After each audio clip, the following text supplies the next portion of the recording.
ఎగువ ప్రాంతాల్లో కురుస్తున్న భారీ వర్షాలతో కృష్ణమ్మ ఉగ్రవ రూపం దాల్చింది. జూరాల ప్రాజెక్టు నిండుకుండలా మారింది. జోగులాంబ గద్వాల్ జిల్లాలో ప్రియదర్శిని జూరాల ప్రాజెక్టుకు భారీగా వరద నీరు వచ్చి చేరుతోంది.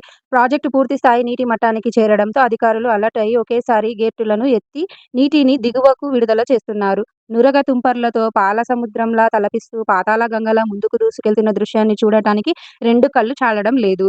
ఈ అద్భుత దృశ్యాన్ని చూసేందుకు జనం పోటెత్తుతున్నారు. శ్రీశైలం వైపుకు పరుగులు తీస్తున్న కృష్ణమ్మను చూస్తుంటే ఒళ్ళు గగ్గుర్లు పోవడం ఖాయం.